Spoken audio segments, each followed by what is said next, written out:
Parul university के placements का कोई रिप्लेसमेंट नहीं, इसलिए टॉप कंपनीज की फर्स्ट चॉइस। आप तो समझ ही गए होंगे। Join Parul University, Vadodara, Gujarat.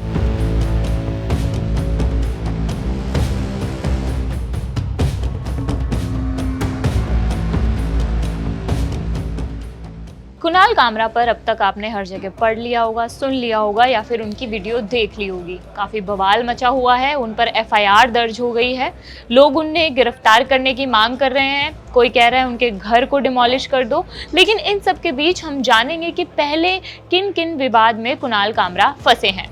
2 मार्च 2017 को कुणाल कामरा ने यूट्यूब पर अपनी एक स्टैंड अप वीडियो को अपलोड किया जिसका नाम था पेट्रोटिज्म एंड गवर्नेंस। अंग्रेजी अखबार मिड डे के मुताबिक अपने इस वीडियो के लिए उन्हें मौत की धमकियों का सामना करना पड़ा। वहीं इंडियन एक्सप्रेस के रिपोर्ट के मुताबिक 2018 में कामरा को मुसलमानों, सिखों और मदर टेरेसा पर अपने जोक के वायरल होने के बाद अपना ट्विटर यानी जो अब एक्स है उसको डिलीट करना पड़ा। इसके अलावा उन्हें अपने राजनीतिक विचार व्यक्त करने के कारण मुंबई के शिवाजी पार्क में अपना अपार्टमेंट खाली करने के लिए भी कहा गया था।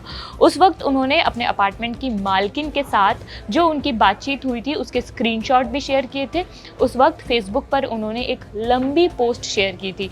इस पोस्ट के एक छोटे से हिस्से में उन्होंने कहा, एक दिन आपकी मकान मालकिन आपसे अपना घर खाली करने और आपकी राजनीतिक राय के कारण दूसरी जगह तलाशने के लिए कहेगी। जनवरी 2020 में इंडिगो की एक फ्लाइट में कामरा ने पत्रकार अर्नब गोस्वामी से भिड़कर उनकी पत्रकारिता के तौर तरीकों पर सवाल उठाए थे। इस घटना का एक वीडियो भी कामरा ने सोशल मीडिया पर शेयर किया था। द हिंदू के मुताबिक इस घटना के बाद इंडिगो ने उन पर 6 महीनों का बैन लगा दिया था। वहीं एयर इंडिया, स्पाइस जेट समेत दूसरी एयरलाइंस ने भी उन पर अनिश्चित काल के लिए बैन लगा दिया था। इस प्रतिबंध के बाद फिल्म मेकर अनुराग कश्यप ने कुणाल कामरा के साथ आने के लिए इंडिगो के साथ उड़ान भरने से इनकार कर दिया था। 2023 में कामरा ने आईटी रूल्स 2023 को चुनौती देने वाली एक याचिका को बॉम्बे हाई कोर्ट में दायर किया था। इस याचिका में उन्होंने तर्क दिया था कि अगर केंद्र सरकार किसी विशेष इकाई को उनके काम को मनमाने ढंग से फैक्ट चेक के अधीन कर देती है तो यह उनकी अभिव्यक्ति की स्वतंत्रता का उल्लंघन होगा। जिसके बाद बॉम्बे हाई कोर्ट ने एक विभाजित फैसले में माना कि इन संशोधित नियमों में कुछ नियम असंवैधानिक थे। बॉम्बे हाई कोर्ट के इस फैसले के बाद कुणाल कामरा ने अपने एक्स पर लिखा, मैं कोर्ट के इस साहसी फैसले के लिए बहुत आभारी हूं जिसमें हमारे बोलने की आज़ादी के अधिकार को बरकरार रखा गया है। इन अधिकारों में सरकारी मामलों पर सवाल उठाने, आलोचना करने और यहां तक कि मजाक करने का अधिकार भी शामिल है। इसमें कोई शक नहीं है कि यह फैसला हमारे लोकतंत्र को मजबूत करता है।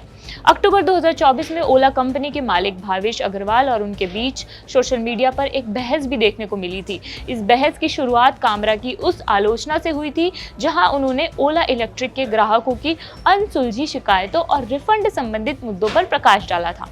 सोशल मीडिया एक्स पर उन्होंने लिखा, क्या भारतीय ग्राहकों की कोई आवाज है? क्या वे इसके हकदार हैं? दोपहिया वाहन दिहाड़ी वर्करों की जिंदगी है। नितिन गडकरी क्या इसी तरह भारतीय इलेक्ट्रिक वाहन इस्तेमाल करेंगे?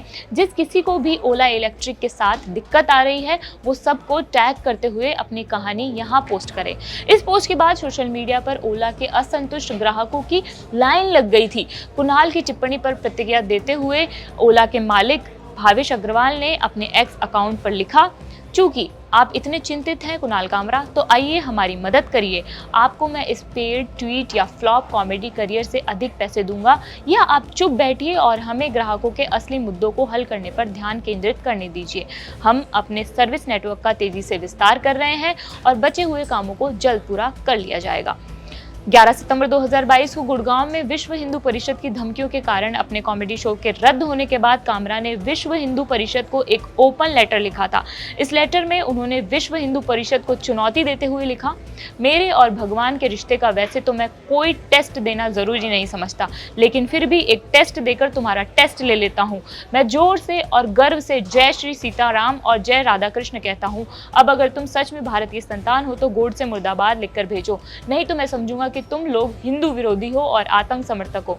उन्होंने आगे लिखा, कहीं तुम गोडसे को भगवान तो नहीं मानते? अगर मानते हो तो आगे भी मेरे शो रद्द करवाते रहना। मुझे सिर्फ इस बात की खुशी रहेगी कि मैं तुम्हारे से ज्यादा हिंदू होने का टेस्ट तुमसे जीत गया।